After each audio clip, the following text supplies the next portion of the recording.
Calvo, trabajo, soy parte de la organización de la Brigada para la Libertad. Soy arquitecto y cuando me dijeron vamos a hacer una feria de libros en Actopan, dije, bueno, tienen una arquitectura que para mí es fundacional y espero que en esta charla, no soy maestro y no pretendo venir a contarles las historias que probablemente ustedes conocen, sino lo que quiero hacer con esta charla es contagiarles mi entusiasmo por esta estructura conventual que tenemos aquí a la espalda. Pasé toda la mañana visitándola, tenía 20 años, no recuerdo exactamente la última fecha que la visité, pero me emocioné tanto en esta visita como hace 20 años cuando estuve ahí, ¿no? Esa visita la hice con Teodoro González de León, a lo mejor ustedes han oído ese nombre, es un arquitecto muy importante, que nació en México, remodeló el Auditorio Nacional, por ejemplo, hizo el Museo Rufino Tamayo, la sede del Infonavit. Tiene un estilo monumental, edificios públicos muy en concreto cincelado para mostrar los acabados. Es un maestro de la forma bruta. Yo tuve la fortuna de visitar este convento con él hace 16 años y recordaba hoy lo que me dijo porque le preguntaba yo a Teodoro, ¿por qué te interesa tanto? Él hacía rutas por esta zona, conocía prácticamente pues todas las fundaciones conventuales de Hidalgo, todas las zonas, y se pasaba los fines de semana y me invitó. Y lo primero que me dijo cuando entramos a este convento es la arquitectura es un testigo mudo para los que no saben leer. Esa frase se me quedó en la memoria y hoy la traigo a colación porque las historias que les voy a contar ahora pues tienen que ver con eso, cómo los que leemos en la arquitectura y tratamos de traer esas lecciones al presente, pues estas visitas siempre son muy muy emocionantes, ¿no? ¿De qué habla esta fundación? Un poco voy a jugar al historiador simplemente para dar un poco de contexto a este proyecto. Esta fundación, México, imagínense, en 1521 se consolida la conquista. Cortés viene con un grupo muy reducido de religiosos, 2 franciscanos, ahora les digo el nombre porque se me olvidan los nombres, es Fray Bartolomé de Olmedo, es un franciscano, es el primero que le pide a Cortés empezar a evangelizar. Cortés todavía no recibe órdenes e instrucciones de los reyes de España, está en pugna con Cuba, y él prácticamente empieza a trabajar la evangelización con los franciscanos, ¿no?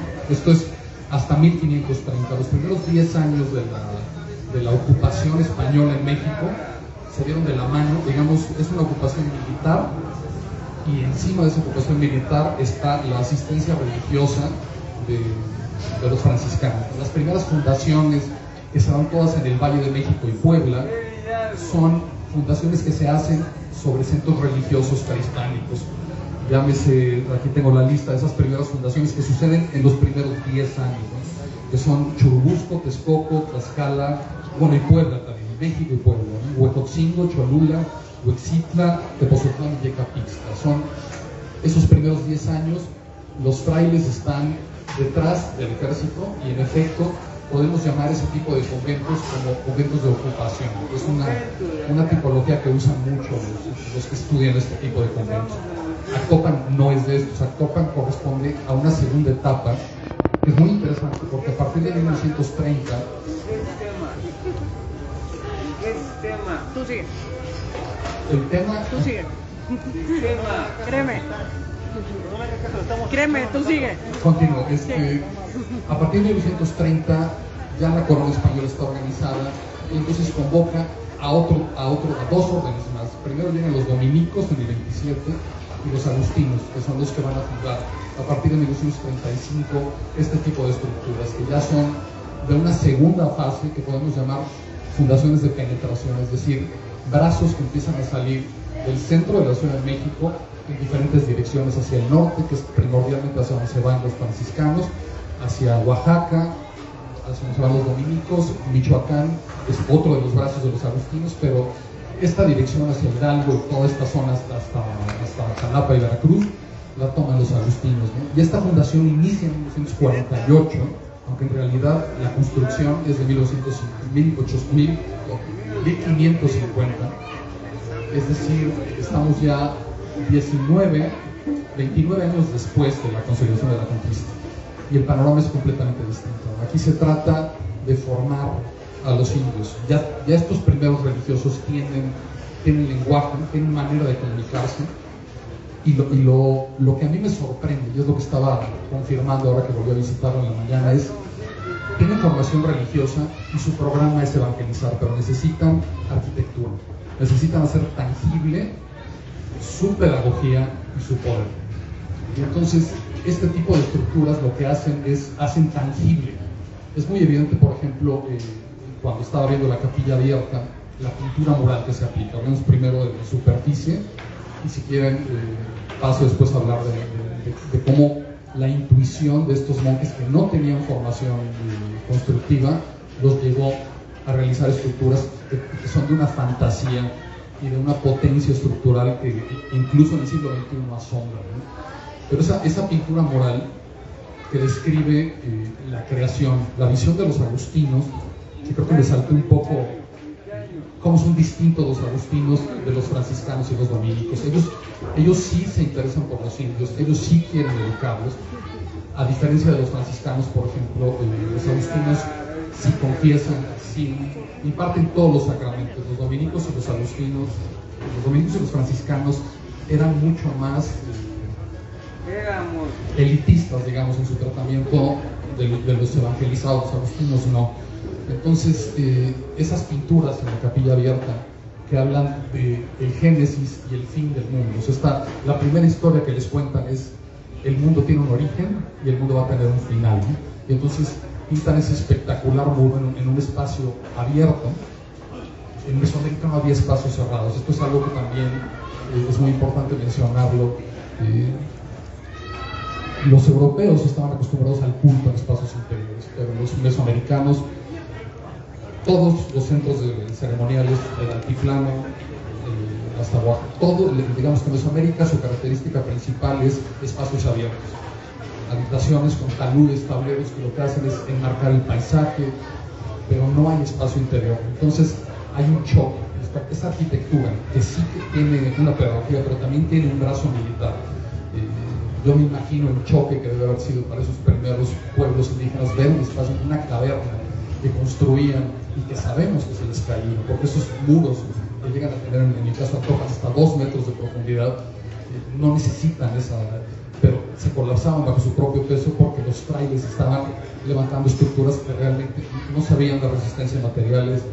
Su formación era, digamos, de dibujo, conocían estructuras o habían visitado esos conventos, pero no los habían estudiado. Entonces estas estructuras excesivas, redundantes, muy robustas, se colapsaban. Entonces todo ese proceso de finalmente llegar a una estructura exitosa con espacio interior implicó que la población local se fuera acostumbrando. Entonces esos primeros espacios exteriores, como la capilla abierta, todas las fundaciones conventuales empezaron a introducir, digamos, a estos pueblos originarios al espacio interior a través de espacios semicubiertos en los exteriores.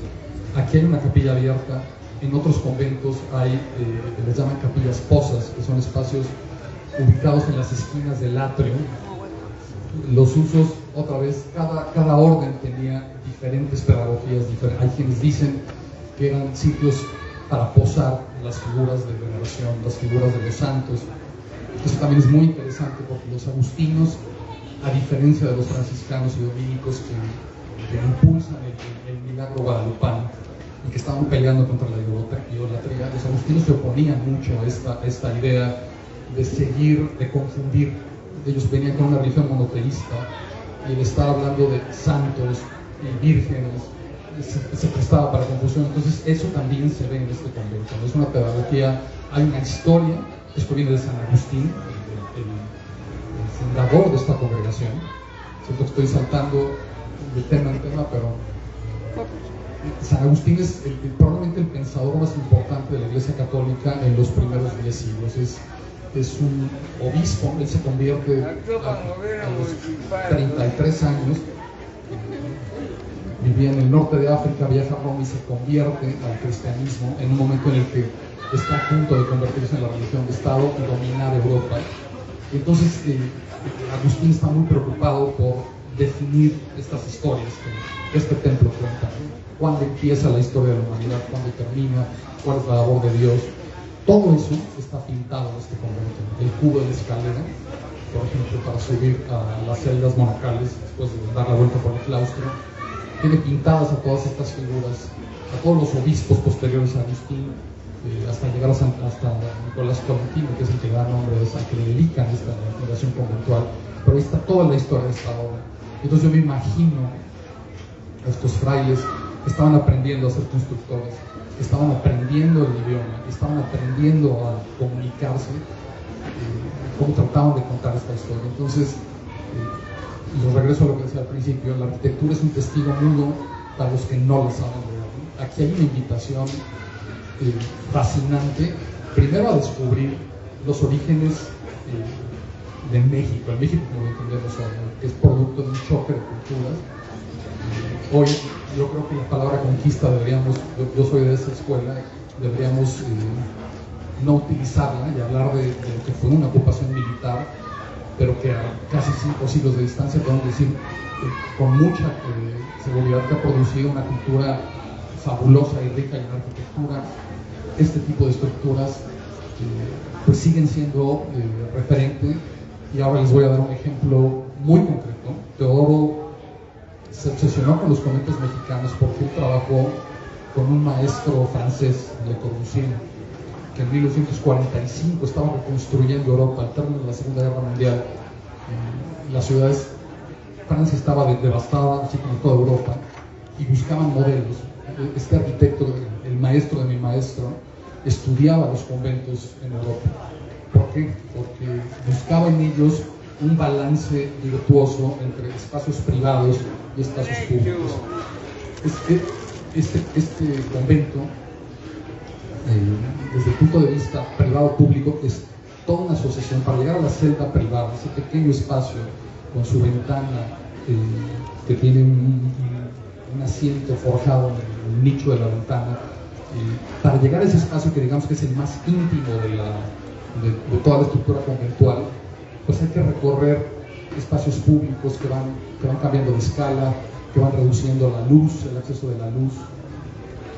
Y todas esas lecciones, que son lecciones de tránsito, de negociación entre lo que es para todos y lo que es para unos, se pueden cuantificar. Y en un programa, imagínense lo que era, por ejemplo, cuando Le Corbusier hace el primer, y esto es en 1946, en la ciudad de Marsella se construye la primera, en México los llamamos multifamiliares, en Francia los llaman unidades de habitación.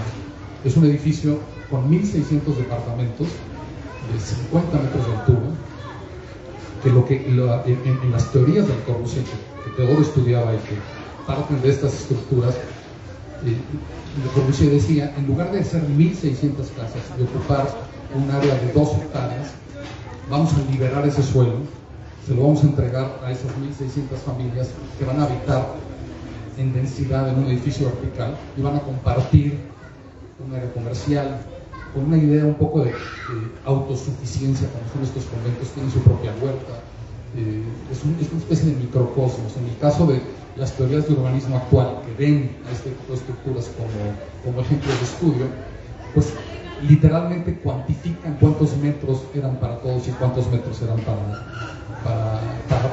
los individuos, ¿no? Y es curioso cómo esos porcentajes y esos balances, si ustedes visitan, por ejemplo, Tlatelolco, que es el ejercicio de multifamiliar más grande, se construyó en el 63, 64, después hizo el famoso Martín, después de la matanza del 68 en la plaza de Tlatelolco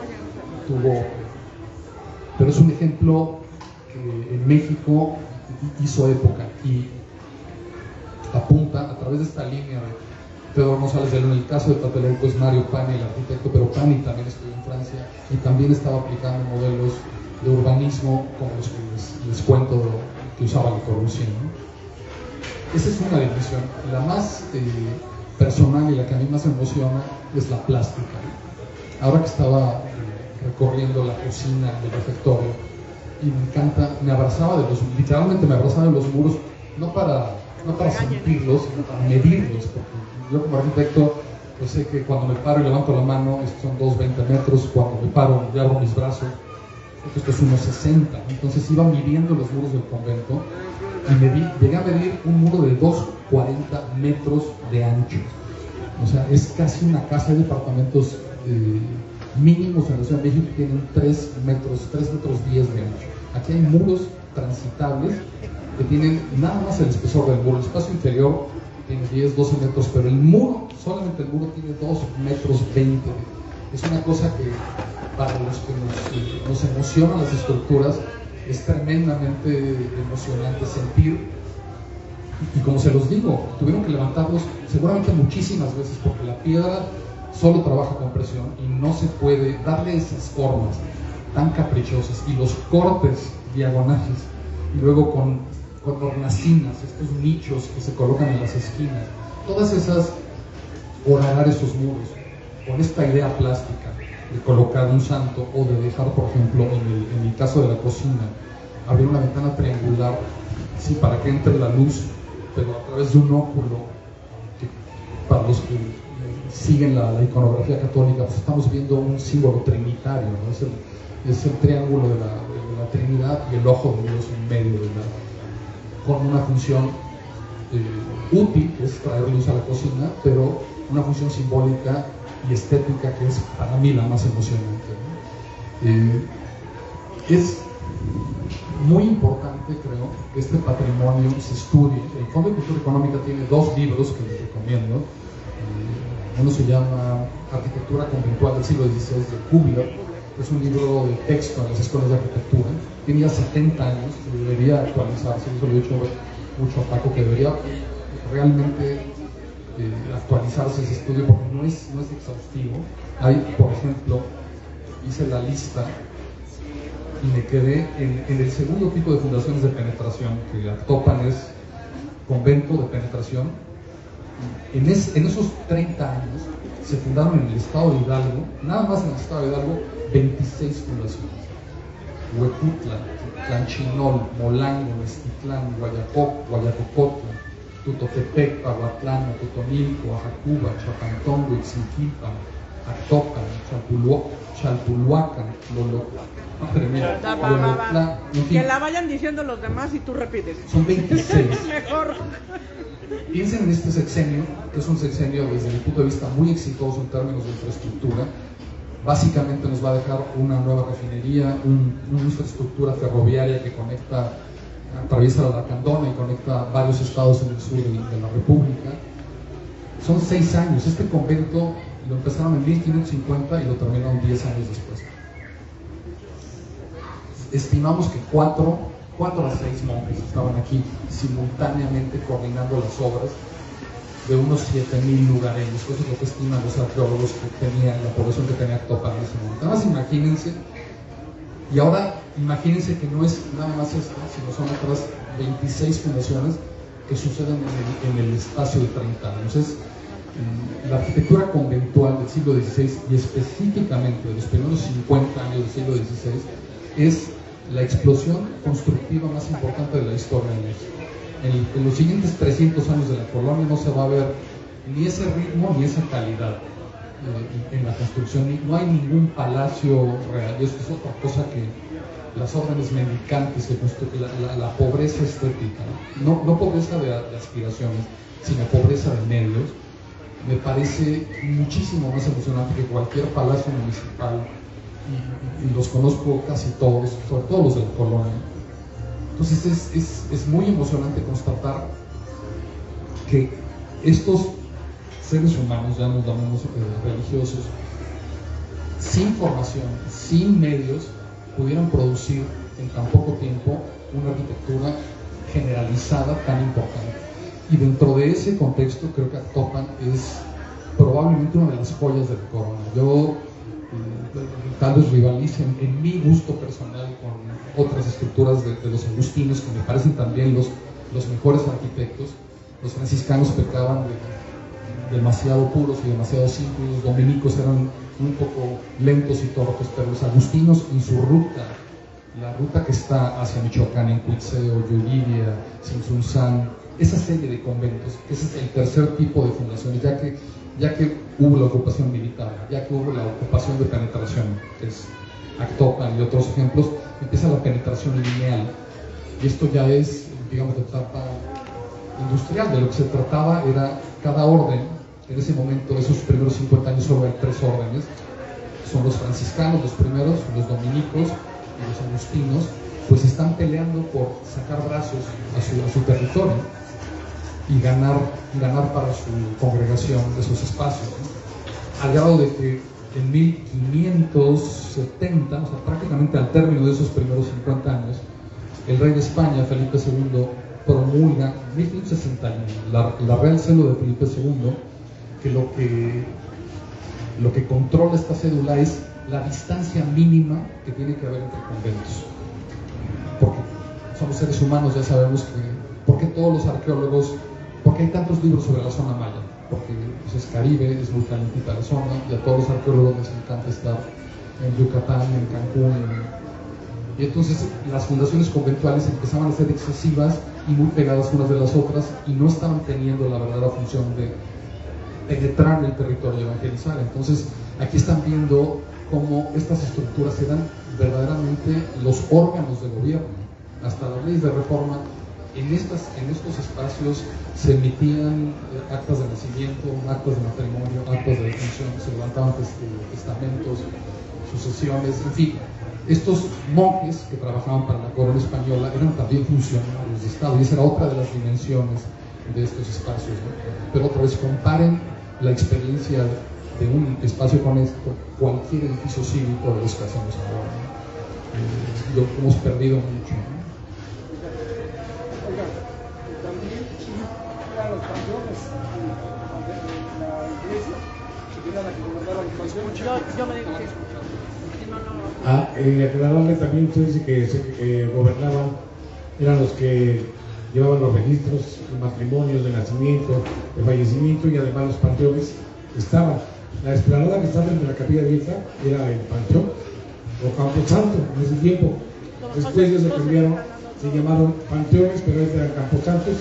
Y todavía hay pueblos muy pequeños donde el camposanto, el panteón, sigue estando enfrente de la iglesia. También lo que llamamos el atrio, también eso era parte del panteón. Hay fotografías de ese lugar. Habla usted de impacta mucho la fotografía, la pintura, etcétera, etcétera, tanto de la Capilla Vieja como la escalera, de los demás muros, del claustro bajo, del claustro alto. Pero ahí ese lugar tiene una cosa mágica, tiene una iluminación increíble. Resulta que hace algunos años se les ocurrió a alguien ponerle unas lámparas en el piso, y en la puerta principal de la iglesia hay 12 nichos. Los 4 que están al centro representan a los 4 evangelistas, y los otros que están afuera son 2 evangelistas, son 12. En uno de ellos, la luz que se proyectaba semejaba la imagen de un sacerdote o de un monje. Y luego hay una fotografía del 26 de agosto de 1950, cuando visitó Actopan, la cabeza de Cristo Rey, que está en Silao, Guanajuato. Igual tiene una magia de luz increíble. Resulta que la luz a la imagen mirando hacia acá de este lado se le derrama inclusive en la parte que ya se supone que no le daría, que sería la sombra, y en una de las ventanas que se encuentra del lado izquierdo de la imagen aparece como si fuera la imagen de la Virgen de Guadalupe. Es increíble. Hay otras fotografías. En el año 2010 el arzobispo de Tulancingo, Domingo Díaz, visitó Actopan. Se me ocurrió tomar unas fotografías, y como era yo cliente del padre, el cura, se las llevé y me dice: oiga, las fotografías están hermosísimas. Y me pareció que me estaba burlando de mí, porque dije: yo no soy fotógrafo, nada más se me ocurrió tomarlas. Y me explicó algo muy importante. Le digo: padre, ¿por qué estas fotografías son tan importantes? Y me dijo: mira, cuando los italianos empezaron a pintar imágenes de Dios, de Cristo y de los santos, les pusieron un haz de luz, y resulta que el haz de luz de esa ventana que le digo se refleja primero en el obispo, que está con las manos extendidas, y el haz de luz le ilumina. Ilumina al altar donde está la Virgen de Guadalupe, porque fue el 12 de diciembre, y luego por una pizca casi también le ilumina cuando él va llegando ya al altar principal. Y entonces me dije, increíble, no lo puedo creer. Y yo tomé unas fotografías que jamás me imaginé. Si no se las llevo al padre como un obsequio, pensó que se las... Yo dije, a lo mejor quiere que pensó que se las iba a vender. Por eso me dijo que eran tan hermosas. Y cuando me dijo esto que representaban la divinidad de las personas por el haz de luz, me quedé sorprendido. En otra ocasión vino una persona y con otra persona nos preguntaron qué estamos llevando de convento, nada, porque nos gusta, que nos encanta. Y nos dijo algo muy interesante. El 21 de marzo, el día del equinoccio de primavera, los rayos solares entran entre 8 y 9 de la mañana a la pila bautismal e iluminan la pila al interior, donde saca el padre. La pila es una pieza de 2 metros de ancho, una sola pieza, y la tapa es de madera y se puede levantar por partes. El sacristán me dijo, ¿qué haces haciendo esta hora en la iglesia? Casi tú nunca vienes, y ahora a las 8 de la mañana. Igual, fíjate que vengo a esto. Se quedó impresionado. Arriba de la pila bautismal está una imagen de bulto de San Juan Bautista, que se dice en la Biblia que fue que bautizó a Jesucristo en el río. Entonces va iluminando poco a poco. Llega el momento, y te voy a enseñar la fotografía, donde los rayos del sol entran a la pila bautismal. Es increíble el juego de luces que tiene ese lugar, aparte de lo que usted menciona de las pinturas, etcétera, etcétera, de la construcción, de todos los tipos de construcción que hay, que son muy grandes, pero eso de la iluminación, ese juego de iluminación es increíble. Gracias por escucharme, maestro. Perdón. Justamente la gran arquitectura es como una partitura que se puede interpretar de muchas maneras, ¿no? Yo te escuchaba hablar y lo que estaba pensando yo es la enorme teatralidad de este convento, ¿no? Todas esas ventanas que producen todos estos efectos, que marcan ciertos elementos, las hornacinas, este santo, este motivo, pues le dan una doble fuerza, ¿no? Y otra vez estamos hablando de cómo la arquitectura transforma. La diferencia entre la construcción, ya me voy a poner un poco filosófico, y la arquitectura, es que la construcción solo puede reiterar a un ser humano que ya conocemos. Es decir, si yo me construyo la casa para mi hijo, una casa idéntica a la casa en la que yo crecí, pues la aspiración es que sea exactamente igual que yo, porque no va a haber nada en ese espacio que lo invite a hacer de otra manera, ¿no? Un científico que hace experimentos con ratas diría algo así como la plasticidad del espacio. Si yo pongo en un laberinto comida y suelto a un grupo de ratas y evalúo su inteligencia en base al tiempo en el que llegan a la comida, y pues mido eso, ¿no? Pero lo realmente interesante es cuando estos científicos, y esto que les estoy contando son experimentos reales, les llaman medir la plasticidad, los efectos de la plasticidad de un espacio, que básicamente quiere decir, mientras más complejo el espacio, más inteligente resulta el usuario. Es decir, mientras más complejidad enfrenta la rata para llegar a la comida, más fuerte, más inteligente. Y esto lo entendemos, ¿no? Todos en nuestro quehacer diario queremos que nuestra casa nos simplifique las cosas, pero la arquitectura, a diferencia de la construcción, es una pregunta, es decir, es convertir nuestros espacios en preguntas o en algo complejo, complejizar. Y estas estructuras, que como ya dije, tienen un programa, tienen una pedagogía, también tienen un nivel de complejidad que a mí me sorprende muchísimo, comparándola con otros conventos, y sobre todo con conventos de los franciscanos y los dominicanos. Los agustinos es una orden muy teatral, que además les lleva, es muy lógico, porque Santo Domingo de Guzmán y Francisco de Asís son santos del siglo XII, mientras que San Agustín es del siglo IV. Entonces hay 8 siglos de delantera en el tema de la evangelización, en el tema, los agustinos son frailes que tienen mundo, a diferencia de los mendicantes de Asís, que en realidad es exactamente lo contrario. Es gente que para construir arquitectura se necesitan muchas herramientas, no es, a diferencia de las otras artes, en la arquitectura no hay genios, porque se necesita viajar, se necesita tocar, levantar piedras y que se caigan. Entonces, pues los agustinos son mejores constructores, y por lo tanto la arquitectura conventual que nos dejaron es mucho más compleja, más teatral, tiene más, pues es súper interesante. Les digo yo, yo sigo emocionado de las 2 horas que pasé ahorita en la mañana, y bueno, voy a pasar la noche y mañana a primera hora voy a estar unas horas más aquí recorriendo justamente para descubrir cómo es este espacio, cómo se ve el claustro en la mañana, cómo funcionan las ventanas de las células con esa luz matinal. Imaginarme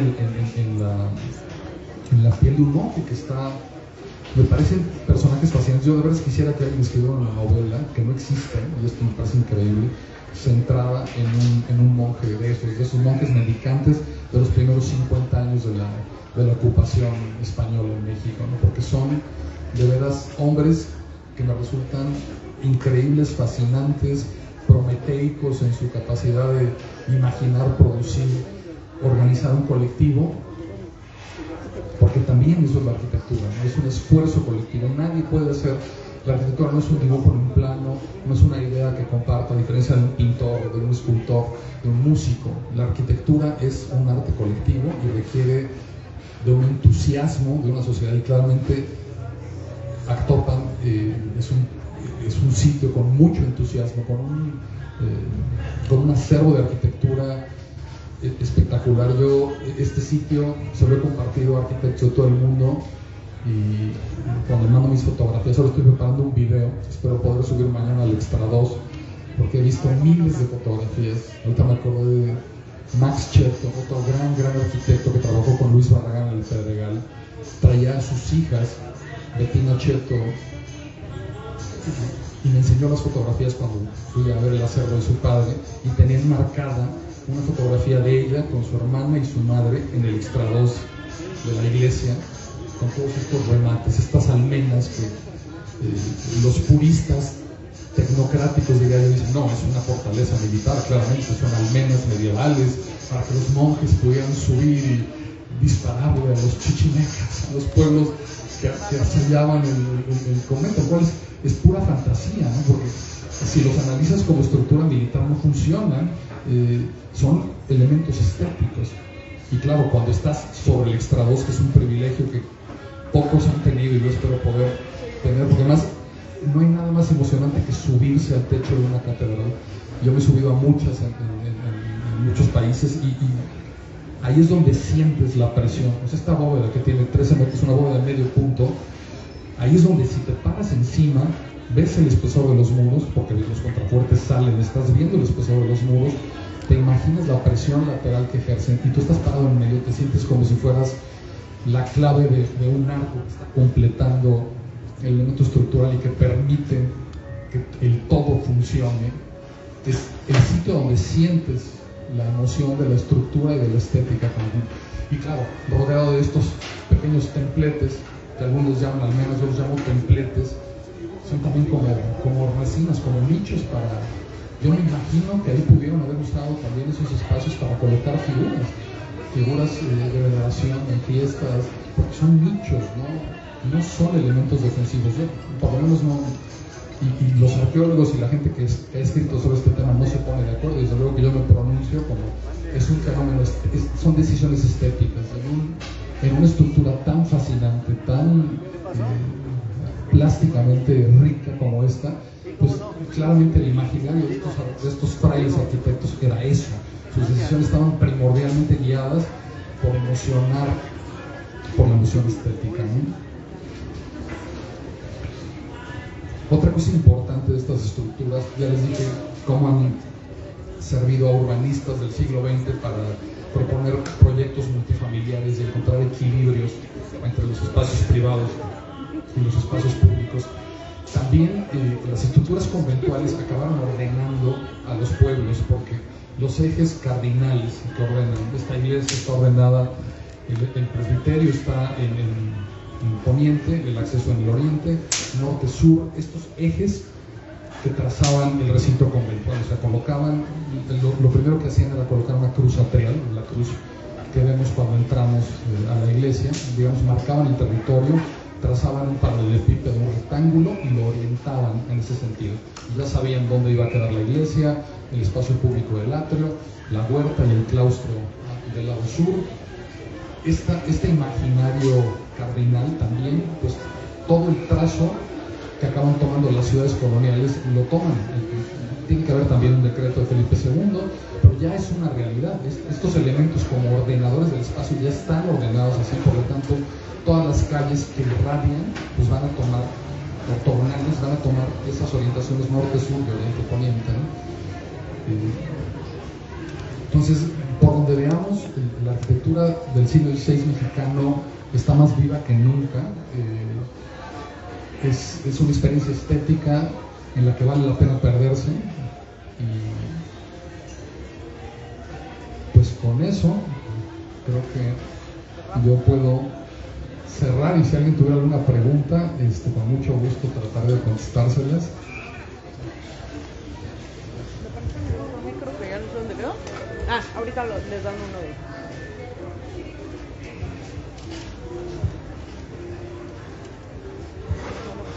Buenas tardes, Arqui. Yo tengo una pregunta respecto a, he visto la iglesia, el convento de Xmiquilpan, en Pasoyunca, en Iztahuala, y todos tienen como que un particular, pues, arte, digámoslo, como se dice, una arquitectura similar o semejante. Fueron los franciscanos que se menciona, pero antes de ello hubo un consenso para llegar a esa arquitectura interna.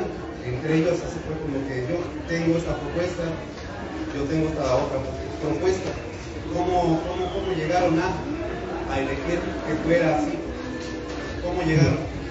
Los conventos ya existían en Europa, ¿no? Porque los agustinos llevaban siglos fundando conventos en Europa, ¿no? O sea, la estructura, esta orientación cardinal, la diferencia es que en este territorio las naves en Europa las iglesias eran de varias naves, es decir, columnas, no muros de carga, sino columnas y varias naves.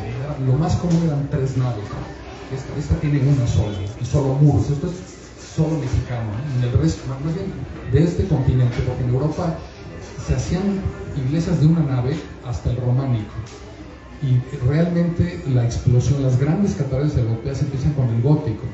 Y además es fascinante cómo el pensamiento complejo de alguien como Santo Tomás de Aquino y la escolástica, una filosofía compleja, genera una arquitectura compleja. Entonces abandonan las iglesias de una sola nave y empiezan a hacerse cada vez más 3, 4, 5, 7 naves, ¿no? 7 naves paralelas. Pero tu pregunta en específico, no es que haya un acuerdo, es que los franciscanos conocen la arquitectura de Italia meridional, o sea, la zona de Umbría, donde está Asís, donde nace San Francisco. Ellos llegan aquí 300 años después, pero en realidad era una congregación muy italiana, muy del norte de Italia y el sur de Francia, no se habían expandido.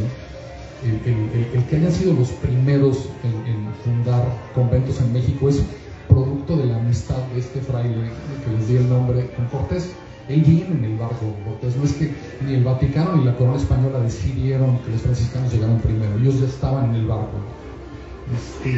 Lo que sí deciden es que vengan los dominicos y los agustinos, que ellos son, sobre todo los agustinos, son evangelizadores de muchísimo prestigio y muchísima experiencia. Entonces, pues el modelo del convento, con la iglesia oriente-poniente, la huerta al sur, el claustro con las celdas, los dormitorios de los monjes en la planta alta, es un modelo europeo.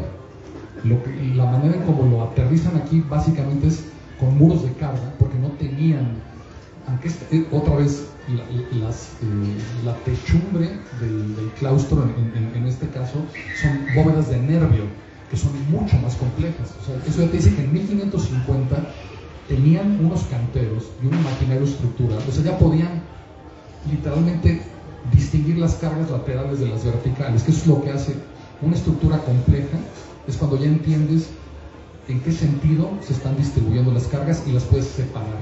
No hay nada más simple que un arco de medio punto, son las estructuras más simples, ¿no? Los romanos, con toda su genialidad milenaria, no descubrieron las estructuras, ni los griegos tampoco. El imaginario estructural de los griegos y de los romanos es de piedra, es trilítico, es decir, columnas de piedra y traves de piedra, que no pueden volar más de 3,5 metros. Por eso los templos griegos, las columnas están tan cercas y se ven con proporciones tan extrañas, porque no son una armadura de madera, digamos, es lo que para nosotros nos parece evidente. Tomas pedazos y armas una estructura compleja y entonces puedes librar un claro grande y puedes repartir las caras del frente. Eso en milenios no sucedió ni en el Imperio Helénico ni en el Imperio Romano, y aquí sucede. Les digo, con monjes que no se pueden comunicar, que no están formados y que saben, porque las han visto y las pudieron copiar, que es algo apabullante, ¿no? Después de 5 años de arquitectura te puedo decir que la mitad de la gente que sale de la escuela de arquitectura no sabría ni siquiera dibujar en un plano cómo hay que trazar estas nervaduras, ¿no? Entonces es algo verdaderamente sorprendente, digno de estudio, pero bueno, ese es el modelo. Espero haber contestado tu pregunta. Sí. Bueno, lo que le entendí fue que esta arquitectura ya tiene siglos. En Roma o en Italia se dio, pero lo que se construyó fue algo particular aquí en México. Le dieron como que su toque aquí en la arquitectura mexicana. Es que estas congregaciones competían, todos eran católicos, pero todos competían, porque imagínate, es un negocio. Si tú eres evangelizador, digamos, diciéndolo de manera muy burda, y no quiero insultar a nadie con esto, pero ellos querían evangelizar todo el territorio. Entonces el éxito para un franciscano es que ellos como congregación ocuparan todo el territorio. Los primeros 10 años eso quieren hacer, están yéndose a Sonora, están yéndose hasta Zacatecas, pero aquí tienen números o sea, en ese momento, el primer censo de religiosos que hay en México es de 1559. En ese momento hay 800 frailes mendicantes en todo el país, de los cuales 380 son franciscanos, 210 son dominicos y 212 son agustinos. Ahí ves, ya de entrada son muchos más franciscanos. Y lo que empieza a suceder, aquí por ejemplo, hay un detalle muy interesante, en lo que era el Camposanto, donde está la capilla abierta, hay una puerta lateral. Y ese frontón, ese frontispicio, es una copia de un templo que restauró San Francisco de Asís. Es decir, este templo tiene una fachada lateral franciscana en un templo agustino. Es una cosa muy, muy extraña, pero también seguramente habla de que tal vez, y esto sí no lo he estudiado, estoy suponiéndolo, que en algún momento esta fundación la ocuparon franciscanos, ¿no? Y que muy pronto se la tomaron los agustinos, y Actopan es fundación de ocupación, y a partir de aquí empiezan a ocupar todo el estado de Hidalgo. Como les dije, pues son 26 fundaciones que se hacen en los siguientes 30 años. Es una locura. O sea, yo no creo que ningún gobierno del estado de Hidalgo y ningún gobierno del país haya emprendido tantas obras de esa envergadura, porque son obras públicas, y las haya ejecutado con tal velocidad y con tal calidad estética. Es algo muy sorprendente. Y de veras, cuando yo estoy ahora retomando mis entusiasmos con Marina, vamos a estar viniendo varios fines de semana para hacer esas rutas, porque son rutas, y parten de Actopan. Ustedes están aquí y se pueden tomar los fines de semana para irse en diferentes direcciones y ver 3 o 4 conventos y un poco recrear. Y les recomiendo un libro del Fondo de Cultura que se llama La Conquista Espiritual de México. Es el mejor, no es una novela, es un libro de historia.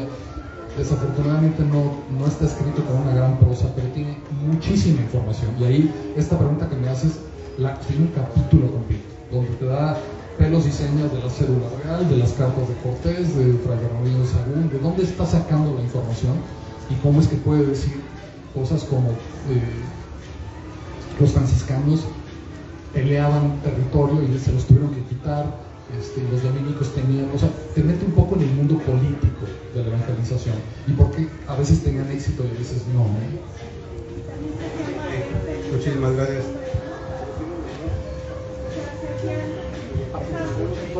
Perdón. Estas construcciones también se hacían valer mucho de los hombres que vivían en ese espacio. Claro, la mano porque, de obra. por ejemplo, vemos con las gentes de la construcción que a veces no estudian, pero dicen, ¿cómo hizo esa casa, no? Y en aquel tiempo también había mucha gente de esos lugares que se dedicaban a la construcción de estos templos, ¿no? Hay un libro histórico también que se llama Los Pilares de la Tierra, y es ahí donde nos mencionan cómo fueron construidos la mayoría de los astrones, ¿no? Que vienen desde Europa, ¿no? Entonces así como que se fue transmitiendo, ¿no? Ya lo traían estos agustinos que llegaron, pues ya traían los modelos, pero también sí hubo mucha gente que no tenía esos estudios estudios, pero que también sirviera para sus personas. Gracias. Arquitecto, yo tengo algunas preguntas. Una de ellas es que en las culturas anteriores podemos ver en Teotihuacán, en Tajín, están las pirámides del adivino, hay unos almenas, ¿sí? Entonces había una construcción extraordinaria por parte de los originales de esta región, no de Hidalgo, sino de todo Mesoamérica y parte de hacia Perú y Colombia, en esos lugares también había grandes constructores. Yo no soy especialista en arquitectura, pero me gusta más la arquitectura prehispánica. Pude observar en el Tajín, por ejemplo, que había espacios cerrados donde a lo mejor había algunas cosas que hacerse. Lo mismo que en Teotihuacán, ¿sí? Teotihuacán tiene espacios abiertos, pero hay unos espacios que están cerrados. Inclusive hay algunas cavidades donde se supone que hacen cultos. Ahora, mi pregunta es, ¿influyeron? Yo creo, es mi manera de pensar, incluirían todos los conocimientos astronómicos que tenían en el pasado los grandes constructores de nuestros ancestros para construir esto astronómicamente orientado, y bien utilizar la orientación solar para poder darle la iluminación a todo aquello que hace resaltar en las diferentes pinturas que existen en los diferentes monasterios. Pero también existen, por ejemplo, existe no sé si lo conozcan, un acueducto que viene más hacia Ciudad Sagún, los arcos del Padre Temelec. Es una proeza de ingeniería. Qué maravilla de ingeniería, ¿sí? Y no tengo duda de que ahí hubo mucha mano de ingeniería, digámosle, mexicana, de originales, que ellos sabían cómo hacer, utilizando algunas piedras angulares en la parte de las cimas de cada uno de los arcos. Entonces yo creo que influyó mucho el que trajesen la cultura y construyesen monasterios, pero hubo mucha influencia arquitectónica y de ingeniería por parte de los aborígenes, ¿sí? Yo creo que eso es lo que tenemos que respetar. Será entonces que al ser la evangelización de las personas hubo algo que ellos también asimilaron como sacerdotes o franciscanos, agustinos, o lo que haya sido. Por supuesto, a ver, a lo mejor me equivoqué en cómo lo dije, pero la arquitectura es un acto colectivo. El que hubiera dos frailes, dije, hay 7,000 otomíes, digamos que era la etnia más preponderante en ese entonces en esta zona. O sea, 7,000 otomíes trabajando en esto en encomienda, porque ese era el primer modelo de explotación de la mano local. Eran como señores feudales los franciscanos, eran dueños y señores de la mano de obra. Entonces 7,000 locales están construyendo esto, tres personas que están dando instrucciones que ellos mismos no comprenden. ¿Quién está solucionando? ¿Quién está realmente construyendo? La chamba. Pues por supuesto que los 7,000 otomíes que están levantando esos muros, ¿no?